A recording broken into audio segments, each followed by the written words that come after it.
Welcome back to Kind Regards the show. I've sort of done the last two videos in case you saw them, but if you didn't, you can go back and find them if this is interesting.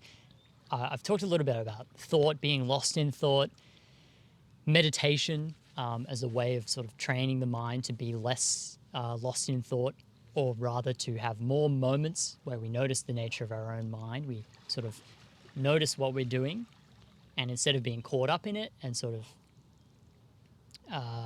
wrapped up in it, in the sort of dream, in the train of thought, lost in thought, instead of that, we sort of get a chance to let the thoughts go and sort of be where we are instead, which I related to one of the videos to sort of peak experiences, that we can increase the amount of peak experiences that we have and the duration of them by training our mind to not be lost in thought as much. In another video, I sort of spoke about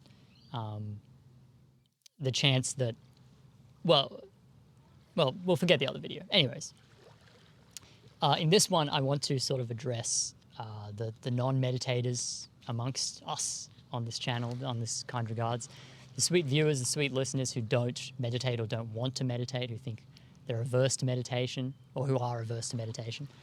I think there's a really good sort of technique that does a really similar thing to meditation. I don't think it's the same. I don't think we can equalize them, but it does achieve sort of one of the goals of meditation, or one of my goals in meditation.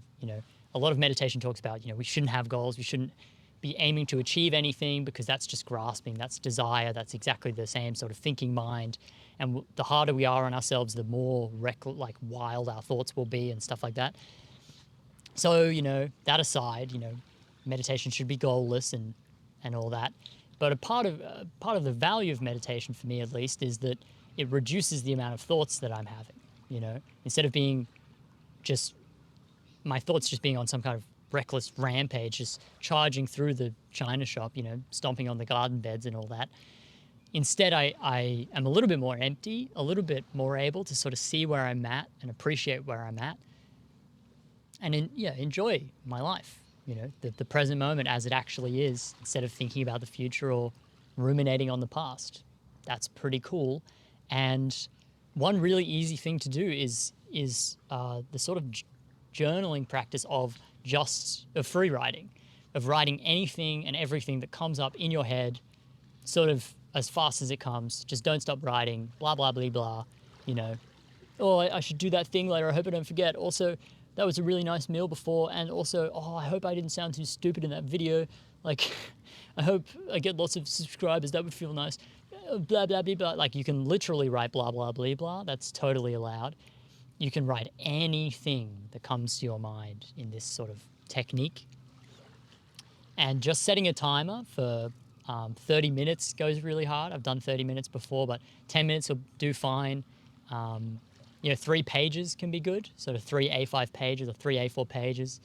But just writing until you feel your thoughts slow down, until there's kind of nothing much more to say, and you're really sort of reaching for thoughts, and then taking it easy.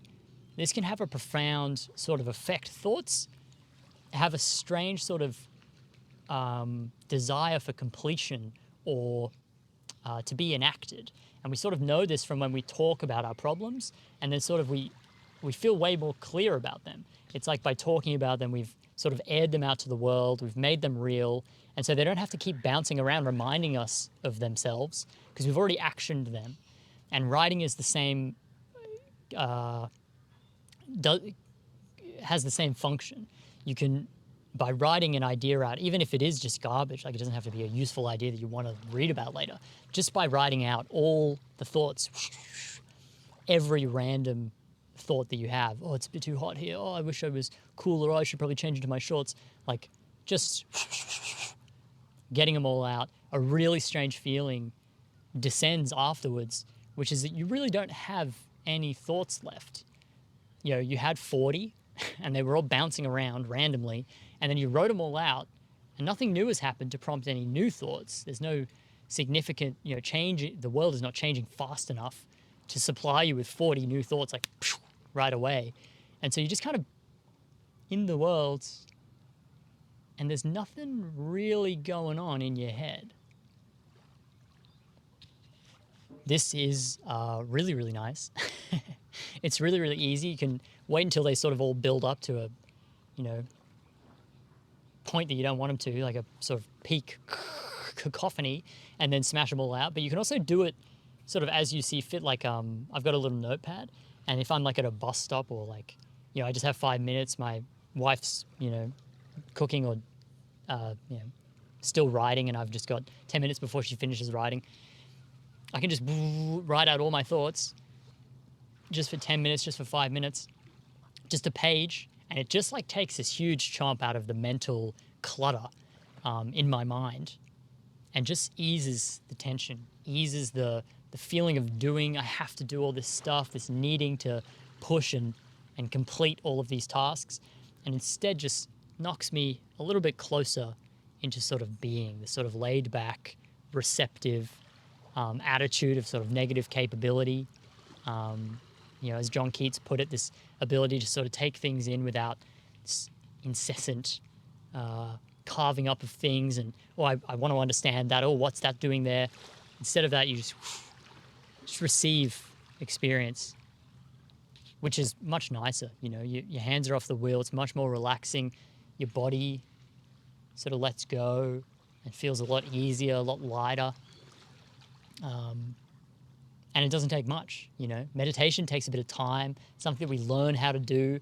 And, for the Vipassana method, they say you got to do a 10-day retreat. That's how you learn the method. The Waking Up course, which is sort of the other way of meditating that I've experienced. You do a 28-day course. So that's just 10 minutes a day and 10 minutes of theory a day, 10 minutes of meditation, 10 minutes of theory a day for 28 days. So that, that's a big commitment. And the point of that is this is how you learn. By day 28, you'll know a lot more than day 7.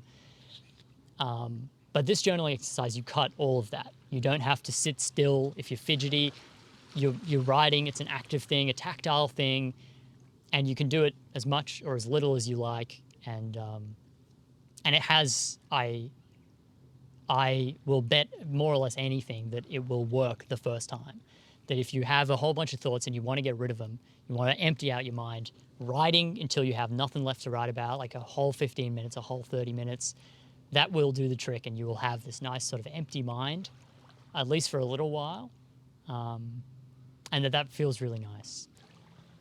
One final point about this sort of free writing and its analogy to how it's analogous to meditation is that once your thoughts are down on paper as well, thought has this strange sort of spell where it takes itself really seriously, and we sort of judge it as being, a force worth following, A thought comes and you go, I must do that, like it comes with some kind of like compulsion to act or to follow through or to think another thought about that or to get clear on where it came from or what it's for or something. The train of thought, being lost in thought, these sort of exist because of this sort of, they're very compelling, But then just like saying them out loud or just like meditating, if you watch thoughts, you can really break the link between thinking and then thinking another thing or thinking and then feeling a feeling based on the thought. You can just watch it and go, okay, that's weird that I thought that. Okay, whatever. And when we write them down, a similar thing can happen. We can just see them for what they are. They're not, these almighty things that we need to ruminate on or, mustn't forget or I'm annoyed at my wife for that thing that she did. Now I should feel guilty and blah, blah, blah. Like when you write them down, you see them for what they are. They're just thoughts. And you can just let them go, especially once they're out on paper or you've said them out loud or you've watched them in meditation arise. It's very easy to let them pass away. And so by writing them down, not only do you just get everything out and sort of check them all off, they've all been acted on, they've all been finished, completed thoughts, but also we get this added benefit of seeing how insignificant thought really is. That it's something that happens to us. We didn't choose to think it. We're just writing, and all this junk comes out, and we go, oh, I guess sometimes it's not that important. I guess sometimes our thoughts are just thoughts, and they need no action. They need no reaction.